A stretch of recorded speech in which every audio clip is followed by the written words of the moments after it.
La grande interview sur CNews et Europe 1. Bonjour à vous, Laurent Nunez. Bonjour. Bienvenue, vous êtes préfet de police de Paris. Il y a beaucoup de sujets à vous soumettre ce matin sur le plan de la sécurité. Et tout d'abord, cette semaine qui est qualifiée comme étant celle de tous les dangers, de tous les défis sur le plan sécuritaire. Alors, il y a la venue de Charles III ce jour, il y a la visite du pape et le tout, rappelons-le quand même, en pleine Coupe du Monde de rugby qui se poursuit.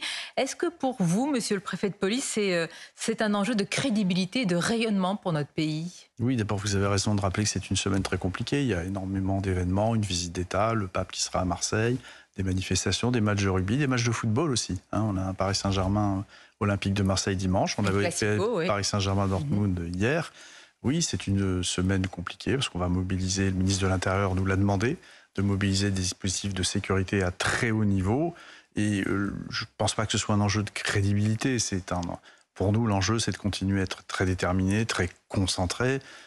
Les grands événements, la France a l'habitude d'en gérer. Vous savez, on a géré la Coupe du Monde de rugby en 2007, il ne faut pas l'oublier. Nous avons accueilli la Reine et j'étais déjà en fonction à la préfecture de police en 2014 à l'époque. Voilà, ce sont des choses que nous savons faire, mais c'est l'accumulation d'événements cette semaine qui fait que les dispositifs sont exceptionnels et la mobilisation de nos forces de sécurité intérieure est exceptionnelle à hauteur des chiffres annoncés par le ministre, jusqu'à 30 000 effectifs mobilisés. C'est un dispositif vraiment inédit. Est-ce qu'il peut évoluer, Laurent Nunez, ce dispositif? Non, il n'évoluera pas, mais je pense que oui, vous avez raison de rappeler, il est inédit, il faudrait se pencher sur la période passée, mais autant d'événements qui se cumulent sur une semaine, oui, je pense que c'est quand même très inédit. Ce sont donc des milliers de policiers et de gendarmes qui sont mobilisés. Il y a un contexte quand même qui est particulier. Il y a les émeutes de juin dernier qui sont encore dans tous les esprits. Nous venons aussi de vivre, je parle de Marseille, puisque le pape va y être, un drame à Marseille sur fond de trafic de drogue. Il y a aussi une menace plus largement terroriste qui vise la France. Est-ce que c'est un contexte inflammable avec tous ces événements à préparer? Le contexte de la menace terroriste, comme l'a rappelé encore très récemment le ministre, et à très juste titre évidemment, il est permanent. Donc c'est quelque chose sur lequel nous sommes attentifs. À la fois, il y a la mobilisation des services de renseignement et puis des dispositifs de protection de voie publique qui sont là à la hauteur évidemment de cette menace. Mais voilà, donc nous sommes prêts. Il y a aussi le risque toujours d'attaque cyber, évidemment. Voilà, il y a toute une multitude de menaces, des risques aussi d'action peut-être de plus basse intensité, mais des mouvements environnementalistes de désobéissance civile qui s'intéressent aussi à ces grands événements. Et donc, évidemment, les forces de l'ordre sont aussi concentrées sur ce terrain. J'imagine que vos nuits sont courtes. Je ne vais pas vous demander ce que vous craignez en priorité. Vous venez de me faire une liste quand même assez conséquente des défis et des craintes. Les forces de sécurité intérieure que j'ai l'honneur de diriger, sous l'autorité du ministre de l'Intérieur, nous ne fonctionnons pas à la crainte, mais à la concentration, à la détermination et de tout ce que nous veillons à ne rien laisser au hasard. Concentration, détermination et soutien aussi au moment où une manifestation, Laurent Nunez, se prépare. Ce sera ce samedi dans toute la France, mais aussi bien sûr dans la capitale à Paris, contre, je cite, et je le cite entre guillemets, les violences policières et le racisme systémique dans la police. C'est une manifestation organisée à l'appel de certains syndicats, la CGT, de partis politiques, la France insoumise. Qu'est-ce que ça vous inspire ? D'abord, c'est un événement de plus à gérer dans ce contexte compliqué. Samedi, c'est la journée la plus haute en termes de mobilisation de force. Donc ce sera une manifestation de plus à gérer. Après, sur le fond, évidemment, et j'ouvre les mêmes guillemets que vous, manifestation contre les violences policières, le racisme systémique dans la police, évidemment, je ne souscris pas à cela du tout. Donc je crois qu'une partie des gens qui manifestent oublient une chose essentielle dans notre pays, c'est que les forces de sécurité intérieure détiennent l'utilisation de la violence légitime. Mais ils le contestent. La violence légitime. Ils le contestent. Oui, on conteste ça, mais une police qui ne peut pas faire usage de la violence légitime, ça n'est plus une police. Je crois que nos concitoyens, ils veulent une police d'autorité, c'est-à-dire une police qui fasse respecter la loi, qui veille à ce que quand on demande à un conducteur de s'arrêter et d'obtempérer, il obtempère, qui veille à poursuivre les délinquants, à prendre en charge des véhicules qui commettent des infractions graves et qui risquent de tuer des personnes. Ça a encore été le cas il y a 15 jours à Paris, où un jeune homme de 30 ans a perdu la vie, tué par un chauffard. Et c'est notre métier d'empêcher tout cela. Et pour cela, évidemment, nous avons la possibilité de faire recours à la violence. Mais alors, qu'est-ce que vous pensez quand un syndicat comme la CGT, la France Insoumise, avance avec la banderole violence policière? Qu'est-ce que vous dites, vous, préfet de police de Paris? Je m'inscris évidemment en faux. Et je rappelle que la violence de la police, elle est légitime. Elle vise à quoi? Elle vise à arrêter des auteurs d'infractions, mettre un terme à des dégradations, à des exactions, à des violences contre les personnes. Et personne n'a à instaurer une présomption d'illégitimité de l'utilisation de la violence. personne, il n'y a qu'une seule autorité qui est capable de dire s'il y a eu faute ou pas, c'est l'autorité judiciaire. Et personne d'autre, ni vous, ni moi, ni un parti politique, ni l'opinion. C'est vraiment la justice française qui seule juge de la légitimité ou de l'illégitimité éventuelle d'une action quand elle est disproportionnée. C'est ça le seul baromètre, c'est la proportionnalité de la riposte policière. Et dans la majorité des cas, c'est ça. Mais vous savez, la confiance qu'accordent les Français aux forces de l'ordre, elle est très élevée. Vous estimez qu'ils sont en totale, j'allais dire, distorsion par rapport à l'opinion publique qui continue de soutenir les policiers? Je pense qu'il y a une minorité de gens qui pensent que les policiers sont racistes et commettent ils seront quand même dans la rue, et vous avez rappelé avec tous ces événements. La question peut se poser, parce que vous avez déjà interdit des manifestations contre, entre guillemets, les violences policières après les émeutes de juin suite à la mort de Naël. Est-ce que vous y avez pensé pour cette manifestation samedi? À l'époque, nous avions interdit ces manifestations, donc en parfait accord évidemment avec le ministre de l'Intérieur. À l'époque, c'était quelques jours, quelques semaines après les émeutes urbaines. Nous avions considéré que la période n'était pas propice et nous avions dit qu'à l'automne, évidemment, ces manifestations pouvaient de nouveau avoir lieu. C'est le cas. Et elle sera évidemment encadrée. Et évidemment, aucun débordement ne sera toléré. Ça, c'est le principe. On va voir dans la réalité des faits. Depuis que je suis préfet de police, c'est une réalité. Il n'y a pas de débordement qui est toléré. Les manifestations se passent toujours très bien. C'est ce que me demande le ministre de l'Intérieur. On prend beaucoup de distance, on laisse les gens déambuler dans les rues. Et dès qu'il y a des dégradations, des exactions, nous intervenons juste pour y mettre un terme, puis nous nous retirons. Et les manifestations en général se passent bien. S'il y a des violences, nous interviendrons avec beaucoup de fermeté. Simplement un point sur le dispositif. Vous avez parlé de ce match attendu, Classico, PSG, Marseille au Parc des Princes. Là encore, gros dispositif, exceptionnel, inédit, spécifique à cet événement. C'est un gros dispositif de police, puisqu'il y a un antagonisme fort entre les supporters des deux clubs. Chaque fois qu'ils ont eu l'occasion de se rencontrer, il y a eu des incidents. Il faut nommer les choses. Alors je sais que ça ne fait jamais plaisir à l'Association nationale du supporterisme quand on prend des mesures, puisque pour ce match-là, j'ai interdit le déplacement, relayé évidemment par un arrêté du ministre de l'Intérieur qui a évidemment validé cette mesure et qui prend lui-même un arrêté. Il n'y aura pas de déplacement de supporters marseillais dimanche soir au Parc des Princes. Parce que quand c'est le cas, il y a toujours des incidents. Et y compris, il faudra qu'on soit très attentif au déplacement des joueurs marseillais qui font souvent l'objet de jets de projectiles. Voilà, malheureusement, c'est une réalité. J'aimerais vous dire le contraire. J'aimerais vous dire que c'est super que les supporters visiteurs puissent se déplacer. Mais il y a trop d'incidents pour que les choses soient possibles. Peut-être aussi que vous avez plus largement retenu la leçon aussi, puisque depuis le début de cette interview, vous mettez en avant, et ce qui est vrai en grande partie, Laurent Nunez, notre savoir-faire, la France pour l'accueil de grands événements. Mais nous avons eu aussi, j'allais dire, une période plus compliquée après la finale de la Ligue des Champions au Stade de France. Vous-même, vous avez reconnu, le ministre de l'Intérieur, qu'il y avait eu de graves lacunes. Est-ce qu'on a retenu les leçons de ce qui s'était passé? Parce qu'on avait dit que c'était la faute aux Anglais quand même. On a retenu les leçons de ce qui s'était passé.